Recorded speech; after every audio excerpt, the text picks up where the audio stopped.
कहानी मंजूषा में आपका स्वागत है दोस्तों। मैं खुशबूपुरी आज आपके लिए एक बाल कहानी लेकर आई हूँ जिसका नाम है सही सीख का तोहफा। तो चलिए सुनते हैं ये छोटी सी कहानी। आशा करती हूँ आपको पसंद आएगी। तो दोस्तों, बचपन में मैंने एक कहानी अपने पापा से सुनी थी।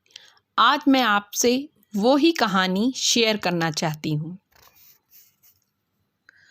एक छोटा बच्चा था जो कि अपने माता पिता का इकलौता बेटा था।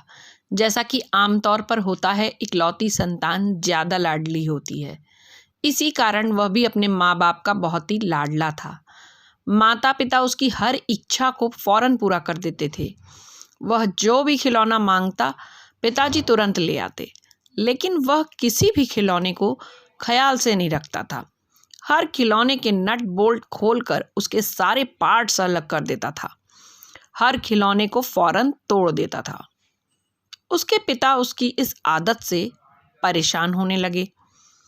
उन्हें इस बात की चिंता होने लगी कि इस तरह तो वह अपनी किसी भी चीज़ का ठीक से रख रखाव करना नहीं सीखेगा, पैसों का भी नुकसान करता रहेगा।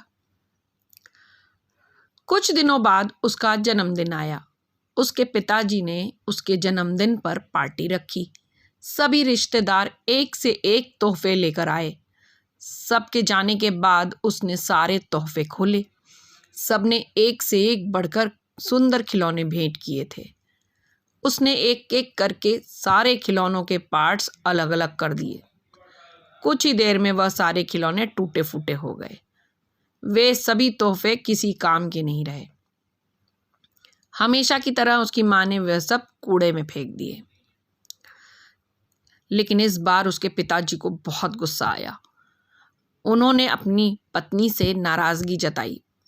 तब पत्नी ने कहा, एक ही तो लाडला बेटा है, उसके भी खेल खिलौनों पर आप क्या इतना ध्यान देते हो?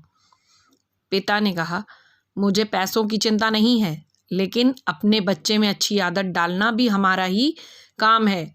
इकलौता होने की वजह से अगर वह बिगड़ जाएगा और पैसों का या चीज़ों का मोल नहीं समझेगा तो आगे ज़िंदगी में दुख उठाएगा। उसके ज़िम्मेदार भी तो हम ही होंगे।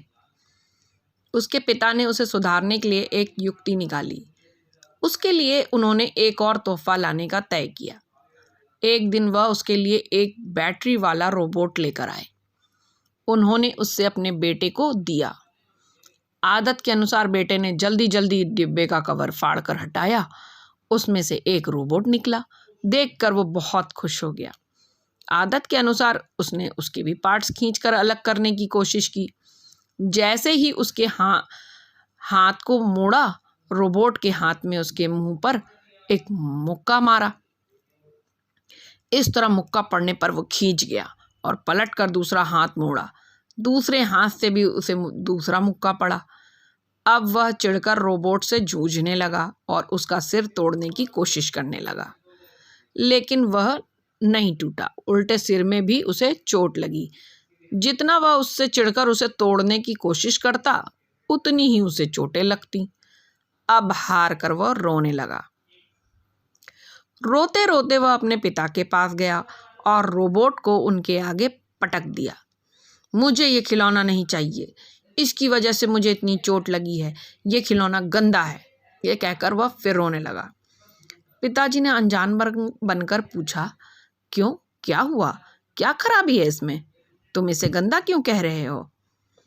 उसने सारी बात पिताजी को बताई। तब पिताजी ने उससे पूछा, बेटा ये बताओ कि आज तुम्हें इस रोबोट ने मारा तो तुम इसे गंदा कह रहे हो, लेकिन हर खिलौने को जब तुम इस तरीके से तोड़ते फोड़ते हो तो क्या अगर उनमें भी प्राण होते तो वो तुम्हें गंदा नहीं कहते? एक तरह से तुम भी तो इन्हें मारते ही हो। पिता के कहने का आशय बेटे को समझ में आ गया। उसने उनसे अपनी गलती की क्षमा मांगी और आगे से किसी भी तोहफे को ना तोड़ने, ना खराब करने का वादा किया। पिताजी खुश थे कि उन्होंने इस बार अपने बेटे को सही सीख का तोहफा दिया था। तो दोस्तों, उम्मीद करती हूँ आपको ये कहानी पसंद आई होगी और मैं तो ये मानती हूँ कि हर माता पिता को अपने बच्चे को ऐसे ही सही सीख का तोहफ़ा देना चाहिए। जीवन में सबसे अच्छा तोहफ़ा माता पिता की तरफ से यही हो सकता है कि वो उसे सही सीख दें, ना कि महंगी महंगी चीज़ें दें। तो अगर आपको ये कहानी पसंद आई हो तो मेरे चैनल को सब्सक्राइब करें, लाइक करें और कहानी पर कमेंट करें। धन्यवाद।